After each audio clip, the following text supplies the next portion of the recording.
So welcome to the Boozecast. My name is Mike McClintock with our host here, Brad Fox. Today we've got a special guest here, JP Jerome of Detroit City Distillery right here in Eastern Market. How you doing? Good. How are you? Good. Thanks for coming on the show. Oh, thank you. So great place you got here. Thanks. We dig it. We're looking around. We like it a lot.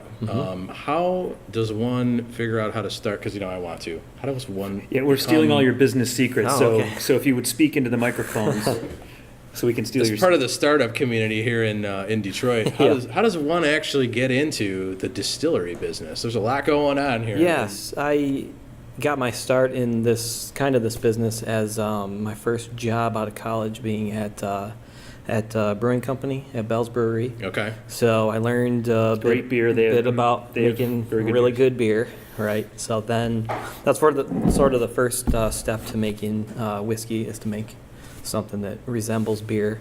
So I kind of knew about that, and me and 7 of my buddies I grew up with kind of were doing our own things in life, and then we actually went to a bachelor party for one of them, Okay. and just sat around. So he's responsible for this. Yeah, we And sat around. that's another great place for great ideas to start as a bachelor party, right?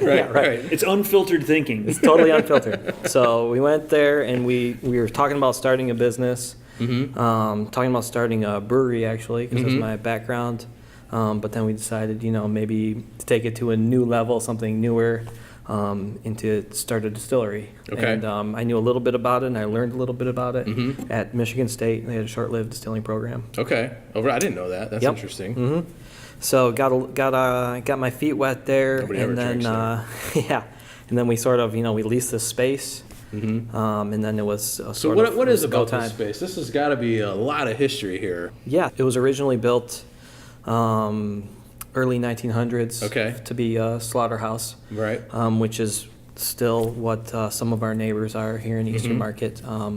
So that was its original purpose, and Okay. it was that for many years, pretty much up until we came in here. So you converted it into not only the distillery where you actually produce this stuff, this fine crafted distillate, Yeah.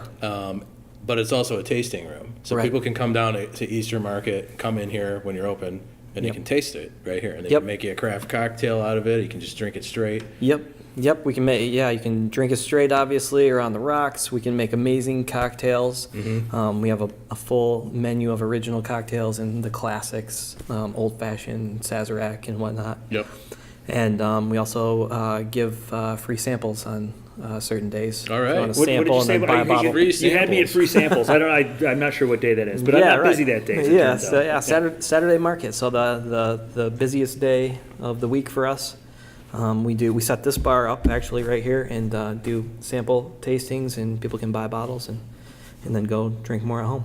All right, so gentlemen at home, for our 6.4 million viewers, gentlemen, when you're coming down here with your wife or spouse or significant other, and your wife asks you to come down to Eastern Market and go veggie or flower shopping, say yes, sneak away, come here for Walk a great, on for, over for here. a great Right. drink. Yeah, it's Pretty coming good. down, getting some good handcrafted. I see these are handwritten on here with the batch number and the bottle number. So this is not, some big giant corporation making some, massive amount of vat Yep.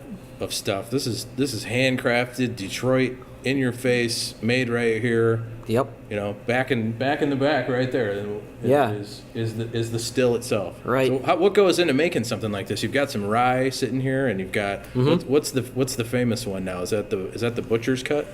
Well, bourbon these days is just by default, just in its own name, is the most popular spirit. Okay. I would say these days, especially from smaller producers like us. They want aged goods, and in particular bourbon. It's just there's a bourbon craze going on. I can understand that. Not only in the U.S. but in a lot of other countries. I was a too. bourbon crazy before it was cool. Yeah, so a lot of people have picked up on bourbon being awesome. I think maybe the next level after that will be rye, Okay. which is similar to bourbon, except You heard it it's- here first. It's spicier, more spice and less sweet from the corn. So Okay. there's more rye, less corn. Mash bill is a little bit different, right? Yep. Yep, the mash bill is more rye, obviously, since it's a rye whiskey, and less corn.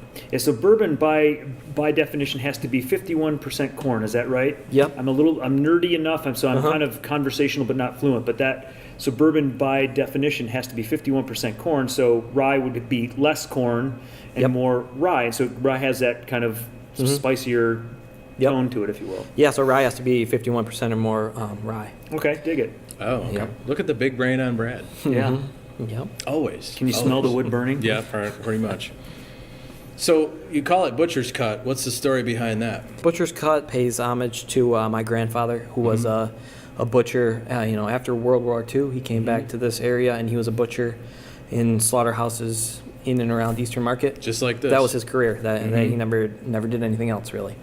So that in the future, it's in this bottle now, but it'll have a fancier label like this, and it'll have his likeness with a little bit of his World War II patch and insignia on the side. Right. That's really cool. Some of Showing his the tools, respect. his tools of the trade. Yeah. That's excellent. But that's another reason to come down here. So at least initially, you won't be able to buy the butcher's cut in stores yet. Yep. So come on down, and it's we're going to sample it later. Actually, we may have tasted it before. It's possible. We There can is- either there is- confirm we- nor deny. Yeah. Yeah. But come on down and buy a bottle. It's wonderful stuff. So where else can they get the rest of these? So everything obviously can be bought here. We have I think 6 different gins right now. 1 vodka. We have a rye whiskey and a bourbon whiskey. So then we also randomly put out small batches that'll only be available in the tasting room. But out in stores we have the rye, the main gin, which is railroad gin, and the vodka. And yeah, well, I love that. Great labels too. And they're available in like any number of artwork. stores. Yeah. Handcrafted, handwritten batch numbers of bottles with great artwork on them. Yep, It's a craft. Detroit. We had a couple of Detroit artists design it up yourself. the labels and do the illustrations. Can we taste some? Yes, for sure. Before we dive into the tasting, one of our sponsors is Woods Wholesale Wine. So even if you can't come in store, if you go to woodswholesalewine.com, they can ship it anywhere in the U.S. from what I'm told. So you can go to their website and they will ship it for you. So if you have a buddy out of town, if you can't make it down here, go to Woods Wholesale Wine, they'll hook you up. Yes, for sure. All right, so what are we going to taste first, JP? So we'll start with the bourbon. So this is our new bourbon. This is the butcher's cut, right? This is the Butcher's Cut in the what we call the bootleg label. So we release a lot of spirits small batch in these more simple labels before we get fancy. Just out of curiosity, do you have like a following of people who will go out of their way to try to find one of those particular bottles, like the bootleg bottle? We do, yeah. They have to find them here, so it's not too hard to find. But a lot of people, like a lot of our first batches are in those bottles. So we do get a lot of people in that are speculating on us becoming bigger and bigger. The next big thing. And they want to get the first And they'll batch, have the first bootleg label that'll never be around again. So Got it. So tell us what we can expect with the taste, the profile, the nose, etc. Did you have goals when you were kind of creating this bourbon? What were some of the goals, and what can we expect from the nose, the mouth, and finish and so forth? yeah, so this bourbon, it's been aged 1 year in new charred oak, and then it was transferred into a secondary barrel, which was it originally held older, more traditional bourbon. So we pick up a bit of the older character, even though it's a young whiskey, sort of those older caramel and vanilla notes. And then on top of that, we did a number of different cuts, as we call them, the butcher's cuts, to determine what we thought was the best. And so that involved adding different species of oak from Michigan. Like in the barreling process, in the staves themselves? Yeah, in the staves that went into the secondary barrel. That was a nerdy term, So, stave. yeah, that's it's- just pieces of wood, basically. Yeah. Michigan bourbon with Michigan oak. Michigan oak. So we picked 3 species: red oak, what's called a northern oak, and then a white oak. And we settled on one, which was a northern oak. So you'll get a bit of oak in this bourbon, which some people say there's too much oak, there's too little oak, whatever.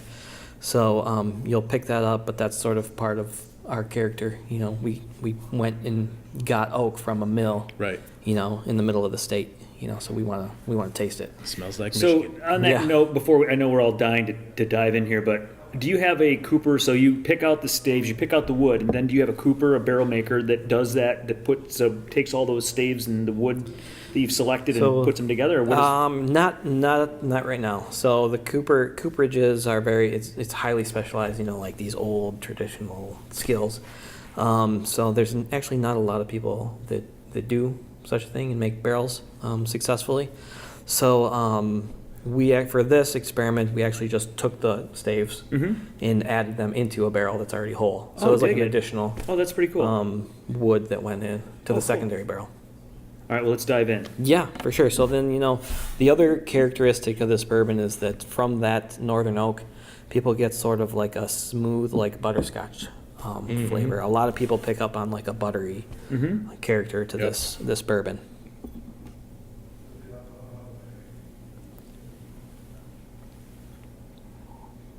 Yeah, it does have like an oily, like the mouthfeel is oilier. It's Yep. good, but yeah, it's for 1 year for a 1-year-old. It's not doesn't have that like alcohol astringency at all. Yeah. Yes. It does have some butterscotch to it. And in terms of the astringency, we do proof a bit higher than normal. So it's at 100 proof, which is not barrel proof, but higher than your average. Like an 80 or Bourbon. 86 that you'd get from a Rod Gut Jack Daniels. Yeah, or you gotta something be like you that. gotta be at least 80. So the lowest level, the lowest shelf is definitely going to be right at 80. But the higher the proof also means the more flavor, right? Because you're just adding less water. Right. So it's it's kind of like the equivalent of like a Budweiser versus an IPA. You got a lot more flavor in the craft, small batch stuff than you do in Right. the mass production. So what kind of cocktails do people like down here? You got some specialties. You do some craft cocktails. We do a lot of- You yeah. make a lot of your own stuff. I mean, it's not like you're just pulling a bunch of bottles out. Right. Tell us about some of the syrups and things that you have. Yeah, right. So definitely the bartenders would have more expertise in that area, but we make all kinds of syrups, and our menu changes at least every quarter, if not, 2 months or so. So there's always new original cocktails. But if you come here all the time, the bar staff, they're more than happy to make something totally original, Totally exotic. on the fly. And you're making these things from you're in Eastern Market and you're making these lemon Yeah. syrups and things from the fruits Right. and vegetables and things. Well, maybe not vegetables. Well, maybe there is vegetables in there. Right from here in Eastern Market. So Yeah. it's not like you're not even going to the grocery store a lot of times to No, make this no. stuff. You're hand making this stuff right here at the source in Eastern Market. So you're not going to get a fresher, set of cocktail ingredients than down here right at the source Yep. of everything. No, we have deliveries, cases of lemons and limes and grapefruits, almost Ginger. on a day, almost daily. Daily. Just squeezing for fresh lemon and lime juice. In the summer, last summer, I saw the bartenders. They went out and wheeled back like a big load of watermelons. Just make a watermelon syrup from a Yep. pile of watermelons they pick up in the Eastern Market. And So some kind of crazy rye and watermelon concoction. Yeah, It's and only then something's gonna available and come- it's yeah, brand something's gonna come new. of it. Wasn't sitting on a shelf anywhere. It's No, like yeah, they do 4 hours old. right, they do a lot of experimenting. It's like wheelbarrow to table in Yeah. less than an hour. Yeah. Pitchfork Pretty to much. glass, right? Yep. Yeah, that's the great thing about Eastern Market. We have Yeah. tons of awesome food Yep. choices. The ingredients in your right out the cocktail door. are on the vine like 2 days ago. Yeah, exactly. Yep, absolutely. So what else do we got here? What's this batch 2 bottle So 436? this is That's the rye exciting. whiskey. So this is our homegrown rye whiskey, and this one is available in stores and bars in Michigan. Ask for it by name. Yes, and so this is, since it's a rye, it's described as a little bit more spicy and a little less sweet in general. So our rye also has a bit of sort of a malty character to it, sort of described like a little caramelized, like barley malt Okay. flavor. So we tried the butcher's cut. Can we try some of the rye? Yes, for sure.